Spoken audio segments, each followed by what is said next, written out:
the same thing my husband said in the very first letter that he wrote me.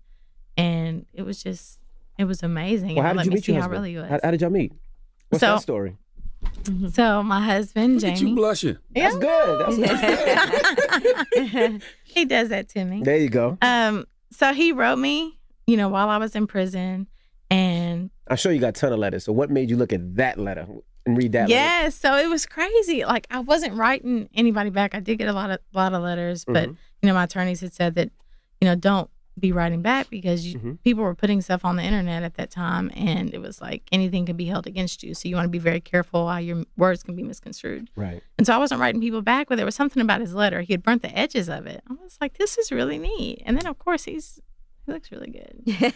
So, I wrote him back, and I remember just feeling like just amazed at like this man. You got to think about the men that I had known before, and his goodness. It just really came through. Like, he was just a good man. He was just a good person. He was so easy to talk to, and by him telling me a lot of the experiences that he had, things that he had come from. He grew up very, very small town, very poor town. A lot of crime, and he rose above that. He started his own record label, independent artist, became successful by the time he was 24, coming from nothing.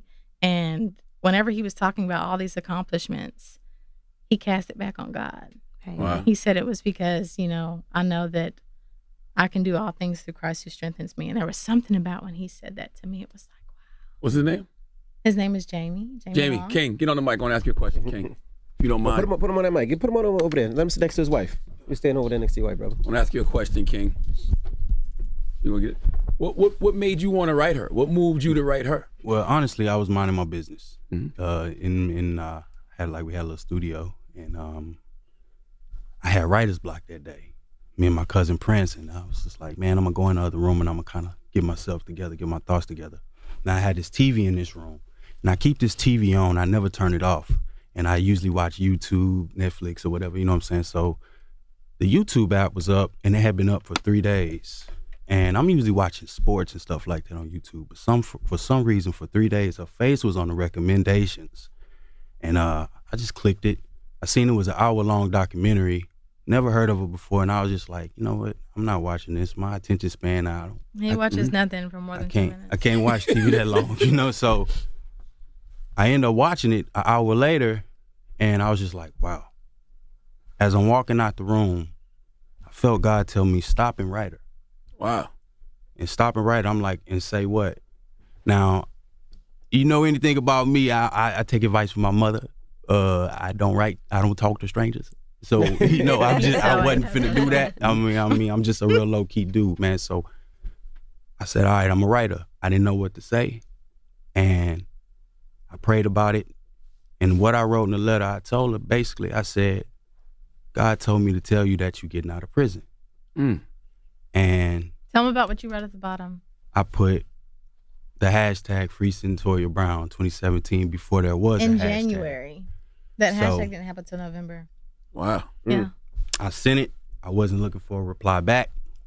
It was what it was. And we started writing. I want to say we were writing for 4 months, and then I went to go visit her. When I walked in to see her, I knew right then she was my wife.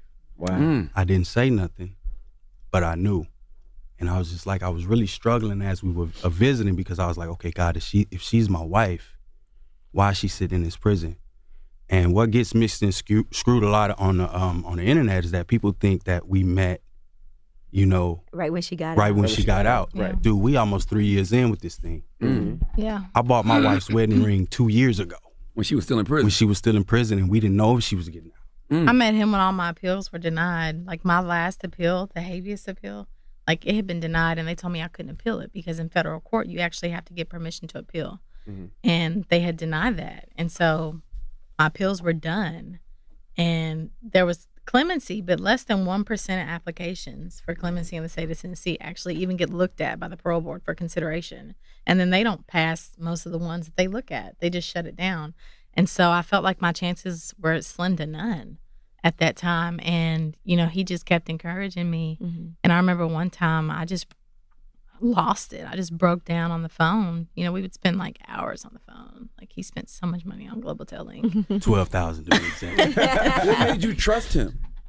You know, he had just like there's just something about him. Number one, I had got rid of my trust issues like with men. I had to decide a long time ago I wasn't going to continue to allow Cut to run my life from the grave. Like it just wasn't happening. Just because he was, you know, who he was, and just because certain men had done me the way they had. That's Man, forget that. What made me trust you? So I'm out. I'm free. I'm living life. You feel me? Like straight up. Like I'm good. But that's how I know it was God. You feel me? Because You feel me? she was locked up. You could have You been feel out me? here Well, connecting with any woman. Well, that's the thing, bro. Like I was married before. Yeah. And I married the wrong woman. Yeah. I had the right intentions, but I married the wrong woman. And I wasn't doing that no more, man. You know what I'm saying? Like, look, I'm young. I was like, I'm just gonna live my life. You know, I can do anything I want to do. I can go I'm successful. I got a whole business running. You know what I'm saying? Like, I'm not doing this married thing no more. But it's just like Especially for a woman in prison. But see, that's the thing though. This is why you got to know there's power in the tongue. Thank you, baby. That's real love right there. You see that? There's real power love in right the there. tongue, my brother. And it's like my wife. When people read a book, you're gonna see she made a covenant with God when she said, God, if you let me out this prison, I'll tell the world about you. He said, okay. He answered the prayer, but it was 15 years later. You see what I'm saying? Don't matter. He always comes on time. He's on Yeah, time. he And does. I said the same thing. I said, Lord, you know what? I'm sick and tired of running around out here. Before I knew I'm sick and tired of running, I want to settle down. I mean, I've had fancy cars. I've had houses. I've had all that stuff, and it doesn't satisfy me. You know what I'm saying? I want to settle down. I want to start a family, and I want to really live for you and please you. He said, all right, I'm going to hold you to that. Oof. So you got to understand, man, I got in a situation. I always tell people, man, sometimes the counterfeit comes before the real thing. And we fall for the counterfeit sometimes. But this time I got it right, and I know I got it right. This is my best friend. And our courtship, through the way we had to communicate is unique in itself. It's a story in itself. What's the community? What was that? I mean, just dealing with. Let me tell you something. From the phones come on at 6 o'clock in the morning to 9 o'clock at night. Now I love my wife. From 6 in the morning, from 6 in the morning, 9 at night, the phones go off, and I gotta wait till 6 in the morning to hear from her again. I don't know what's going on in that prison. Wow. I don't know how they treating her in that prison. Wow. Because when I